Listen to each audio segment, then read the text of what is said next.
Almost all religions are teaching the exact same message. They're just calling God a different name. Why do you, the congregant, have to endure now for a better life then? And the people who are telling you to do that are enjoying a good life now. Why don't they endure for a better life then? I don't want to be one of those people who mass killing is normalized. Genocide is normalized. Most of them are Christians who are seeing the same news that I'm seeing, who are watching babies, right? Not just the children, but the babies who are being bombed. And a lot of religious people, not just Christians, are really not good people, and they are not good to other people.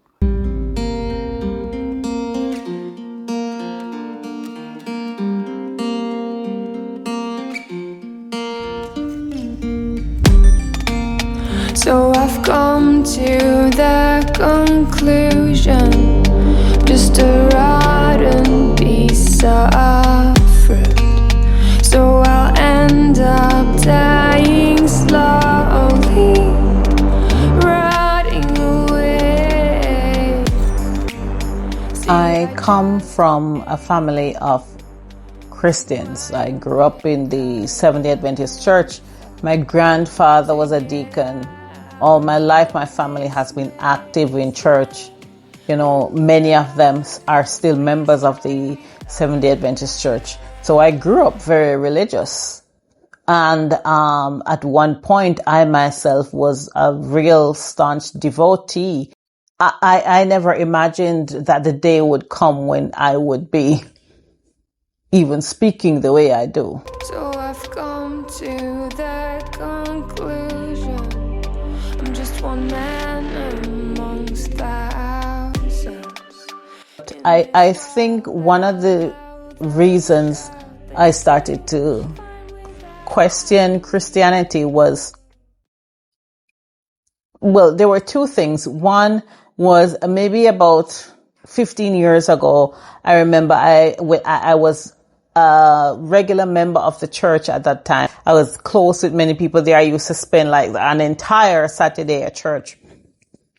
And I remember I started having some real difficult times financially, difficult times in my marriage, difficult times parenting. Everything was going wrong that could go wrong. And I couldn't even take myself up with enough strength to go to church. And so I was missing from church for a couple weeks. For some time, I think weeks led into months, I was missing from church just because I was having a really tough time. But I used to get up in the mornings, Saturday mornings, and I would have my worship. My family and I would pray together. We would read the Bible together regularly. We'd still do at home. And when I saw some people from my church, one time I went into town and I saw some people from my church in Montego Bay. I was in Montego Bay, Jamaica at the time. And they walked right past me. These are people who I would sit with every week. We would eat lunch together and they pretend like they looked over me, that they didn't see me. And I thought about that. It occurred to me that I was being shunned. I had heard before that the Adventist Church was one of the churches that practiced shunning, but I did not think that it was a real thing until it happened to me. And there was no chance that they didn't see me, right? Because the person I was with, they said hello to. That was a person who I knew who was still going to church. They said hello to that person and completely glossed over me like I was not even there. And so that was the first time I started to think, well, wait, this church practices shunning. Maybe I need to think about it. So I started questioning that church itself, right? But I wasn't questioning Christianity at that time. I started questioning the church.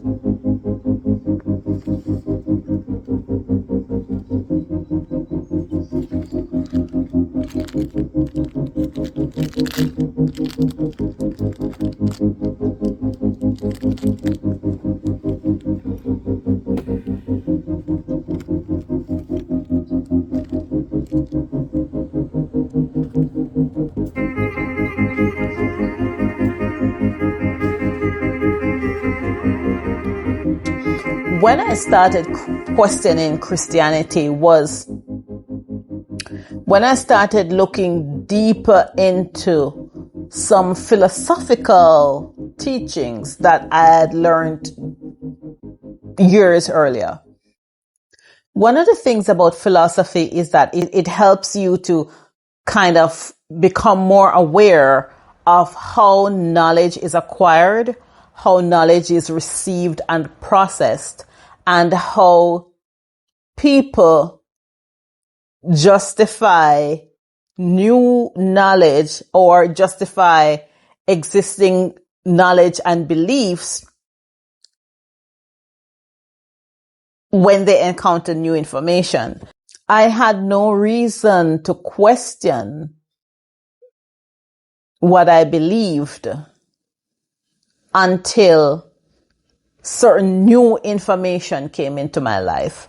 And then I also thought about, why is it that the people who are always saying that you need to be obedient, you need to not question the Bible, and you need to endure certain hardships, right? Why is it that the people who are always telling us that are always the people who are well off? These people are not going through these hardships. These people don't seem to be enduring anything. Why do you, the congregant, have to endure now for a better life then? And the people who are telling you to do that are enjoying a good life now. Why don't they endure for a better life then? And so I began asking myself these questions.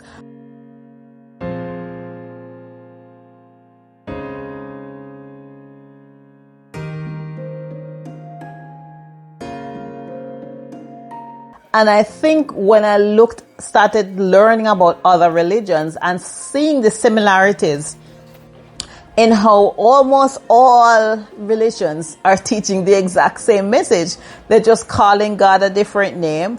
It really is just a structural belief system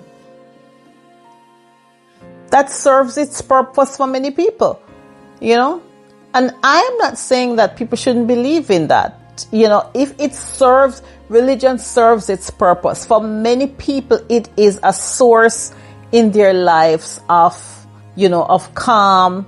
It is a source of hope. It gives them inspiration and motivation to keep on living, to strive for something. So I am not saying that people should not believe in religion or Christianity for that matter. I don't care what anyone wants to believe in.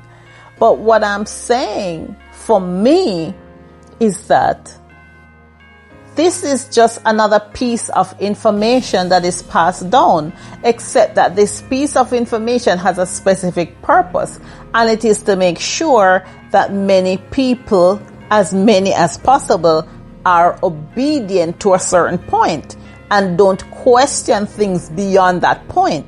The status quo needs to be maintained. The power structures need to be maintained. And the power structures cannot be maintained if you don't have a large mass of people who are basically subdued. And religion serves that purpose of subduing them.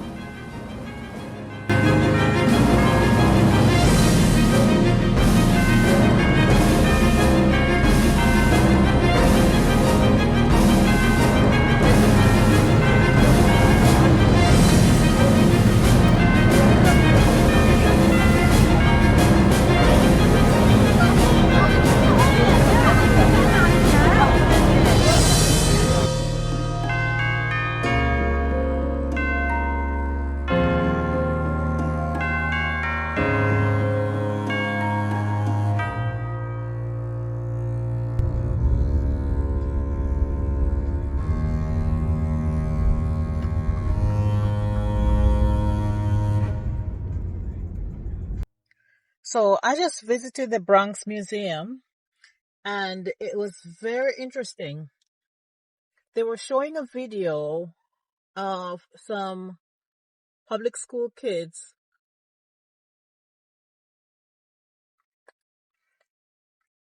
saying different things that they believe in. And one of them said that he said, I believe that there is no one true religion. Like every religion has a little bit of truth in it, but there is no one true religion.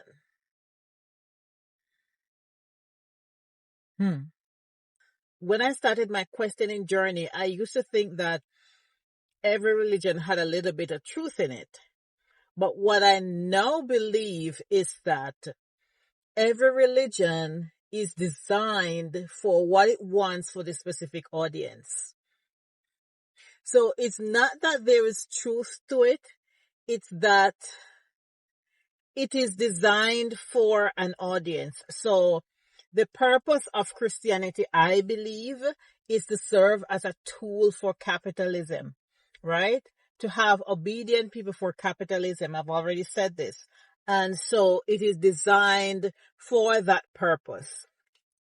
And I believe that other religions are also very helpful for capitalism, but culture-wise, in terms of, the cultural aspect of the role that those audiences or those cultures, the peoples from those cultures play in this whole circus that we are under, their design is centered on who it is for and what objective they want to achieve. So I've come to the conclusion, just a rotten piece of fruit. So I'll end up dying slowly, rotting away. I think I was been thinking about this and waving my mind on the edge for some time, but I think this, I can't even call it a war.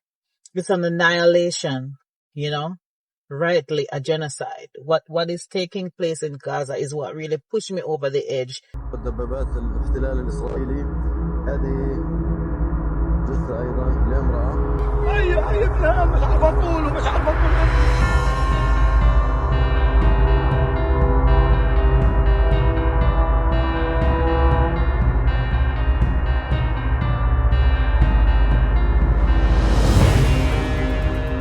Christians justifying it to say a God who they say is loving and caring, loves everyone, loves all of his creations, promised one set of people the land that belonged to another set of people.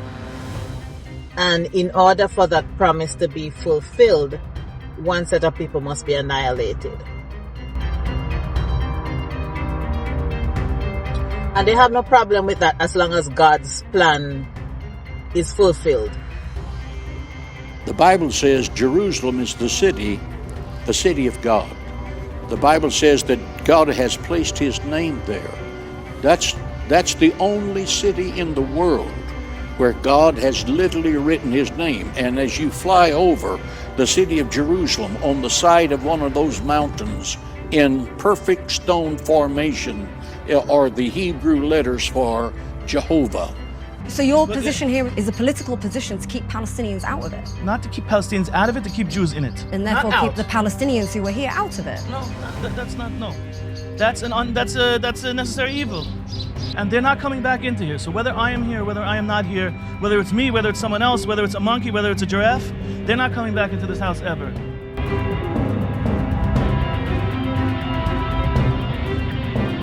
They have no problem with a whole group of people being annihilated to fulfill a prophecy. And that says something to me.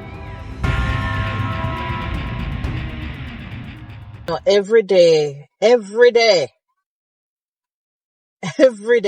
I see starving people. You cannot convince me that a God who supposedly loves everybody, is okay with a whole population of people. We're talking millions of people starving to death. Okay, put aside the bombing. You understand what I'm saying? Put aside the mass killing that is taking place. Do you understand that for the past 9 months now, going into 10, people have desperately been searching for water? People have desperately been searching for food. They have annihilated the hospitals. They have destroyed their houses, so people are living in tents, in conditions worse than animals. They are surrounded by garbage. Do you understand that? So they are being dehydrated. There's no clean water. They're being starved. There's no food. They are unhoused. They live among sewage and garbage. They have no hospitals to take care of them. Can you imagine what that must feel like? I can't. الآن خروج المصابين والجرحى والكوادر الطبية من مستشفى كمال عدوان بعد القصف العنيف الذي تعرضت له المستشفى.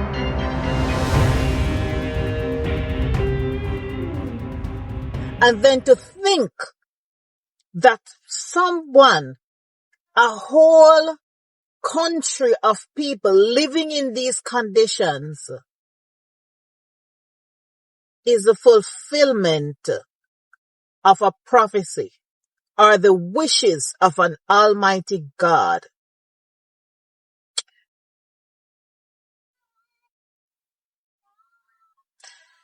It's not making sense to me. We lived together, the Jewish community, for hundreds of years in Palestine, in Egypt, Morocco, Tunisia, Iran, in all the countries we lived and flourished as religious Jews amongst religious Muslims without any human rights groups to protect us. We always lived together. We babysat each other's children, even though we have a distinctly different religion, and it was never a cause of animosity.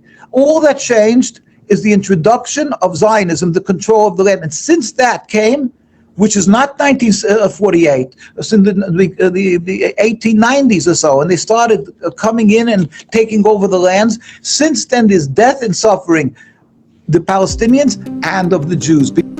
So the story that they use to justify this, or one of the stories that they use to justify the slaughter of the Palestinians, is to say that they are the Philistines from the Bible. So I read through this story. It says, Samson went down, this is Judges chapter 14. Samson went down to Timnath and saw a woman in Timnath of the daughters of the Philistines. He came up, he told his father and his mother and said, I have seen a woman of the daughters of the Philistines. Now therefore get her for me to wife. Fast forward further down, they had a feast. Samson gave a riddle out to all the Philistine men at the feast. So you know the story. Samson's wife then came and cried to him and begged him to tell her the answer to the riddle. He finally gave in and told her. She went back and told them, and of course after that he got mad. They say that the Spirit of the Lord came upon him and he went to Ashkelon and slew 30 men. Now listen this. Who first started to kill people? Samson. Samson was upset that his wife went and gave the men the riddle. So instead of honoring the gamble that he made, which was that if he lost, he would give them the prize, he was upset with his wife and he went, and the Spirit of the Lord came upon him and he slew 30 men of them. This is Judges chapter 14 and verse 19.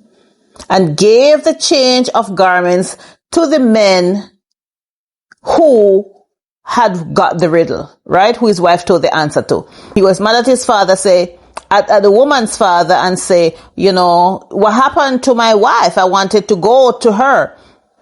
And the father said, I thought that you hated her, so I gave her to your companion because I thought that you hated her. But Samson now is mad. So now he is mad.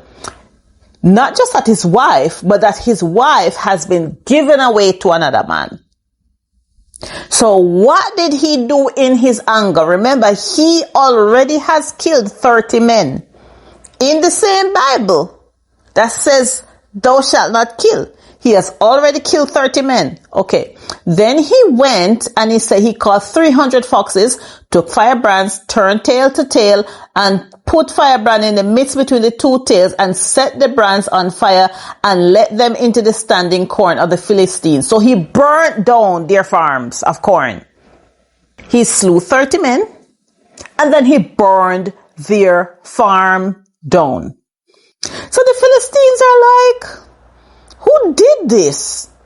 And they say, Samson. Samson is mad, and everyone was afraid of him now because he was raging mad because he was mad with his wife. But he was not taking out the anger on his wife or his ex-wife because she now belongs to another man. He was mad with the whole entire village. What that sound like to you? Anyway, so then it said, he smote them hip and thigh with a great slaughter. So then the Philistines decided they had to do something about it because this man is a raging lunatic. So they went to try to capture Samson. And it said 3,000 men went to the top of the rock. These are men of Judah, and said to him, you know that the Philistines are rulers over us. Why are you antagonizing them? Why are you antagonizing them? And they said, we came here. These are his people now. Men of Judah came and said, listen, we came. No, we're going to tie you up and deliver you to the Philistines because you're causing problems to everybody. Who is the troublemaker in this thing? Samson. Okay. Samson allowed them to tie him up, and they brought him to the Philistines, and they said the Spirit of the Lord came upon him again, and he broke free from the cords. He found a new jawbone. Now we are in Judges 15. He found the jawbone of an ass, and he slew 1,000 men. Remember, he killed 30 men before. Remember that he burned down their fields of corn and olives, right? Now he has slain 1,000 men. Unprovoked. And in this story, at all times when I've heard this story, Samson is a victim. I am just now reading the story with a clear mind, with a different mind, and seeing that Samson was an instigator.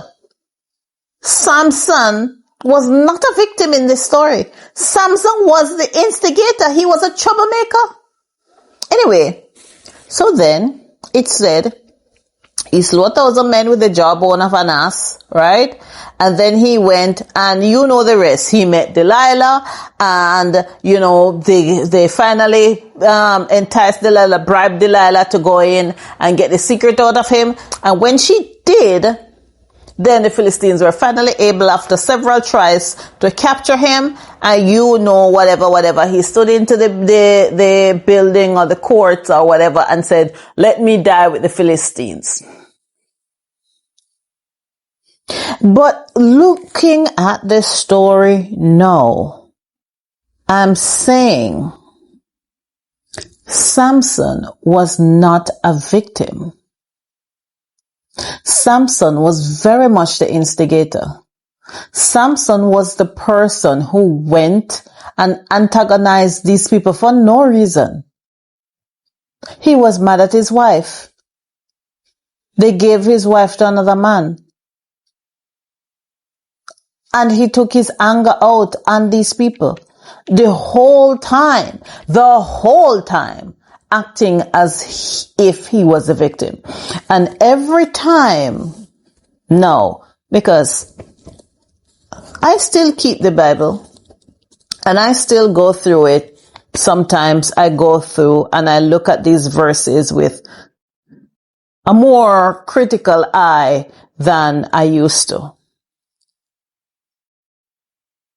And I think about how this book, this supposedly sacred book, is really a masterclass in blind obedience.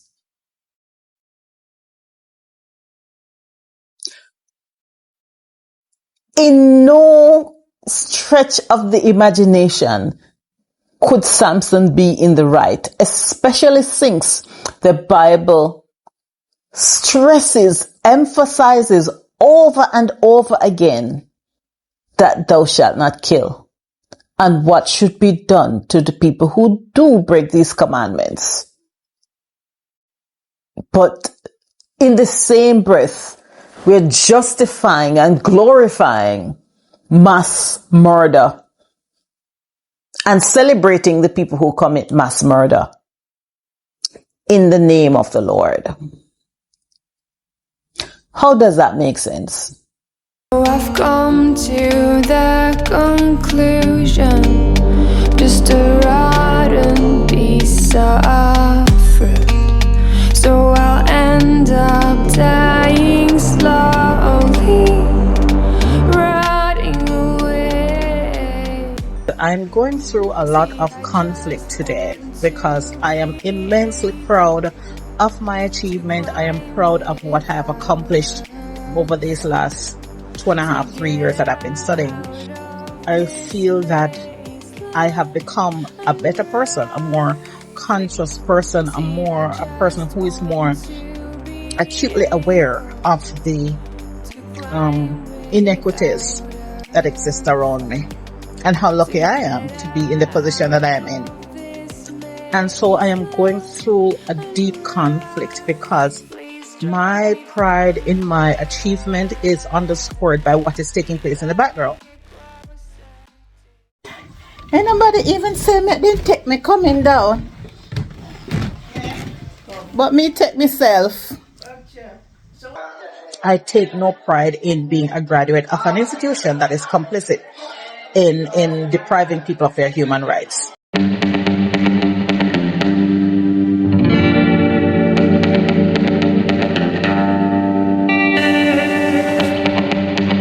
Sorry, I'm so sorry. Is there anything I can do for you right now? Yes, can you call the philosophy department office and tell them I've been requesting? I am confronted with the fact that many of the people who teach us social justice, many of the people who have studied these things for years, are the ones cracking down on students. Are the ones who are denying that this injustice is taking place. Are the ones who are now almost insisting that students accept the status quo. We will not stop, we will not rest this close. We will not stop, we will not rest this close.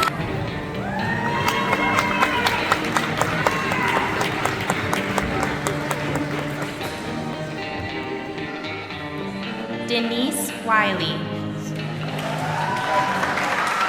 Killing civilians and murdering children.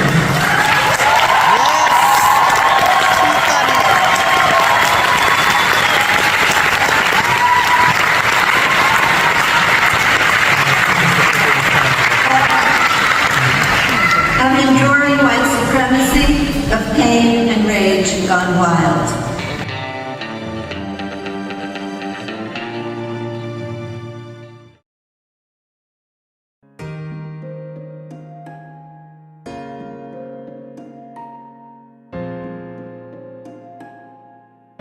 That's what he said. He said he heard it in church. He said he heard it announced in church. And me say yes. Me reply to him and me say yes, in the hospital. Your boarding passes. Okay. You're checking. You check in already? Yes. Are you printing boarding pass? Okay.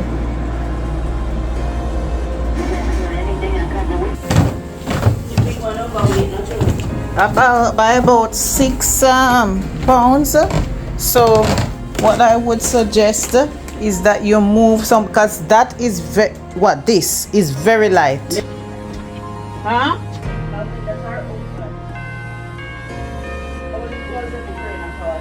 Okay. Yeah. I'll put the other damper down there. Thanks. Don't have no party, don't cry. Don't cry. I will safely kiss my brother for me. I will.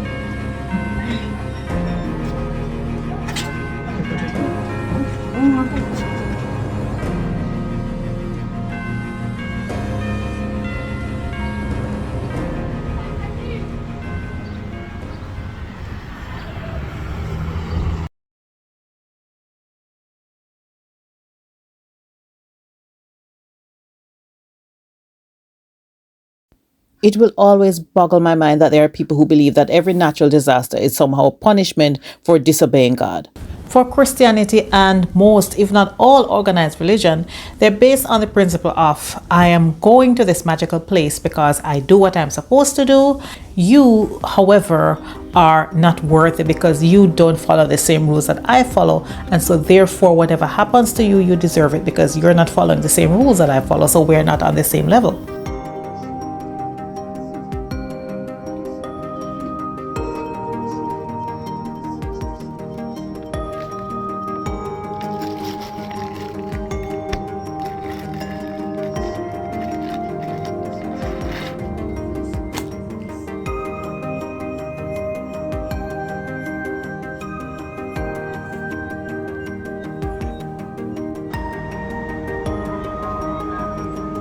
Part of the reason I post about this every day and watch the news, as horrific as it is because I don't want to lose my humanity.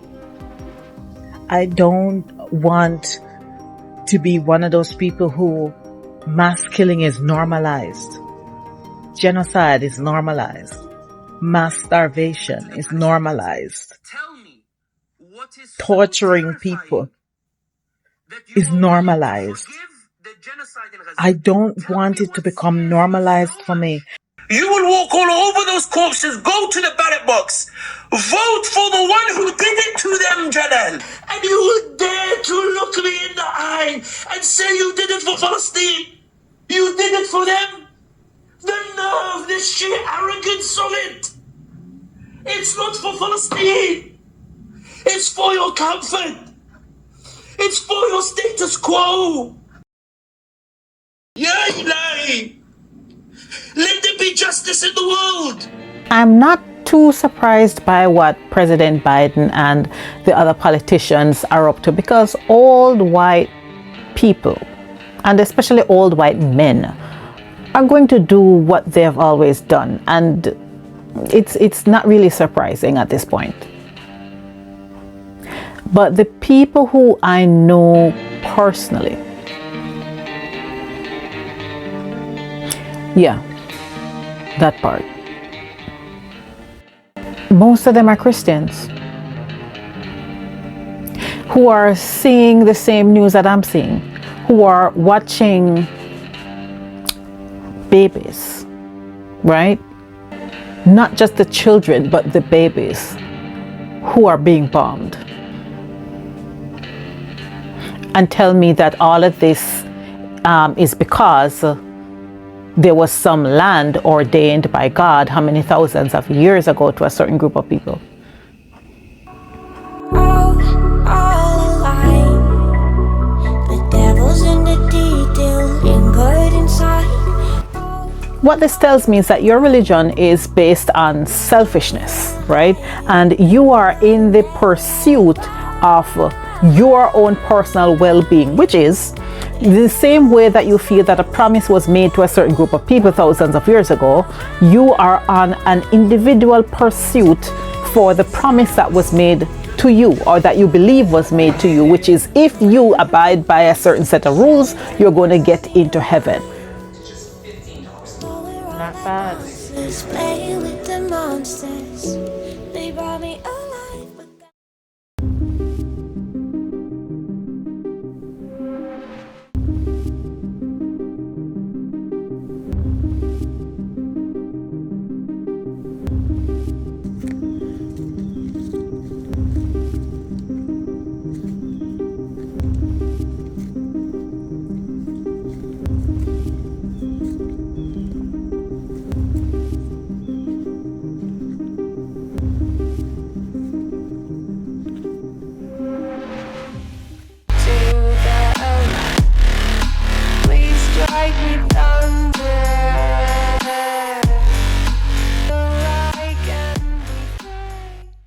Have you ever wondered how conservative megachurches get so much money? Yeah, there's one hidden little trick that they do that blow your mind. One of the things in the membership class is money. They tell you this lie that the Bible tells you that you should give 10% of your income to the church, and if you want to be a member, that's an important part of it. That's an expectation that you would give like 10% of your income to the church, or more if you want to. Everybody's okay with more, and the person teaching that part of the class will likely say they give 10% of their income to the church. It is good that more people are waking up. It's good that more people are speaking out.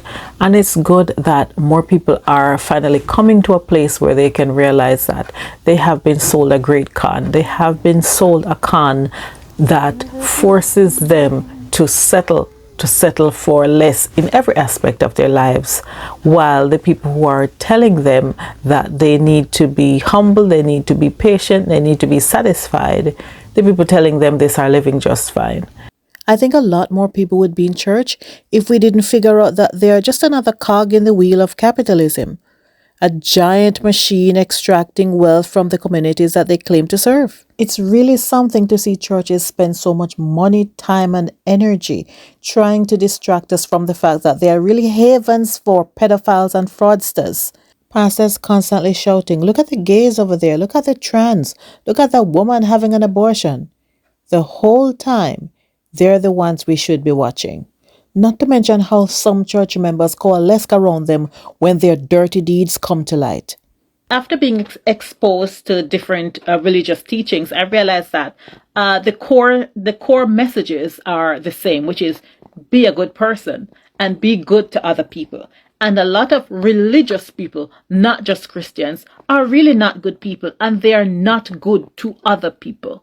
I 100% believe that a lot of Republican American Christians would have absolutely hated Jesus if he was around today. The Good Samaritan of back then would have been the good Muslim of today. The Mary Magdalene washing Jesus' feet would have been a Mexican immigrant, an illegal one. Yeah. I think there is a much bigger conversation that needs to be had about the role that women play in upholding the oppressive structures of religion. Women have been instrumental in encouraging other women to subjugate themselves in the service of men. Hey, did I hear you saying that? Wife, that if your husband cheats, you are going to cheat back. Hey, Mrs. Cheater. Hello, come here. You don't know your responsibility. If you know your responsibility and you know the reason why you married that man, then you will know that you married that man to be his helper. Even if he is a cheater, which means you need to help him in that area, not to join him to cheat. Notice how this conversation went from, okay, don't cheat, which is really good advice. Like if somebody cheats on you, you don't have to cheat back. That's good advice. And then it quickly went from there to, you must be the help and the guide for a grown man. You must basically turn into his mother to lead him onto the right path. So 2018, when my husband and I first separated, once we got back. And then this woman whose husband left her while pregnant started a whole other relationship. And she's saying God saved her marriage. God helped her, brought her husband back after he ignored her for the entire pregnancy, went on vacations with his new girlfriend, and then finally came back to her. It's women whose job it is to encourage other women to suffer infidelity, right? To suffer through financial abuse, to suffer through physical abuse, to suffer all this, because sufferation is a part of the whole journey of subscribing to whatever faith it is that you practice. You know, it is the endurance, it's the patience, it's the forgiveness, another word I hate, that is going to take you and prepare you for that reward that's waiting at the end. Religious people who need religion to have morals can't fathom how irreligious people can have morals without being instructed to.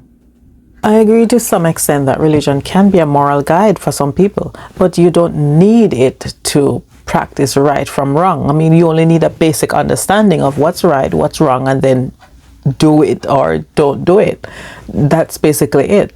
And I feel that religious people struggle with understanding how other people regulate their morals because they struggle to regulate their morals. And I guess it's hard for a lot of religious people, and they need to have that big stick from the Bible telling them don't do this and don't do that, or else they fall apart. And I think what it does is it gives Christians an out. Christians especially, because I don't have in-depth knowledge of other religions, but it gives them an out to say God is in control, or the devil made me do it, and so they don't take responsibility for their own actions, right? They don't take responsibility for the things they do because nothing is in their hands. Everything is being controlled by somebody else. It's either being controlled by God or the devil made me do it. There's no in between. You know that deep down you don't really believe any of this, and that's why you struggle every day to live by the very rules that you use to judge the rest of us. You struggle to show empathy to the people around you. You struggle in general just to be decent human beings to people who don't share your beliefs. You're bothered by people like me talking on these issues and asking questions because you've asked those same questions. You have the doubts in your mind, but you're holding on to this just in case. Just in case it turns out to be true. So there's this thing called Pascal's wager, and it's basically, okay, you can't prove that God is not real, but you can't disprove that he is real. So why don't you, or it's better to just go along with it, because what if in the end he is real, then there's nothing you can do about it. Basically, I'm paraphrasing. But that's why a lot of people are so-called followers, because they're operating on this wager. They're operating on this wager of just in case. Just in case it's real. Just in case all of this is being controlled by some great big wand in the sky. Just in case everything turns out to be exactly how it was taught to me, then I have a fail safe. But I think what that does is one, for some people, it restricts them from living a full life that they could live were they not shackled by this burden of always having to prove themselves to get to some magical place. The other thing is that a lot of them don't really believe it. A lot of them do not believe any of these things. Many of the pastors who preach don't believe it, and many of the people who keep trying to shove it down other people's throat don't really believe it. You know, they just have something they want to prove, and it gives them some kind of belonging. It makes them feel important. It gives them purpose. Otherwise, outside of religion, they have no purpose. And for many people, that's just the reason why they're in it. It's not that they really believe, it's that this is what they know. They know nothing else. And because they know nothing else, they just go along with what they know. None of this makes sense. Organized religion does not make sense. What organized religion does is it teaches people how to be obedient without question. And you need people to be obedient without question to ensure that whatever structures and systems you have in place, you want to put in place, you will get less resistance.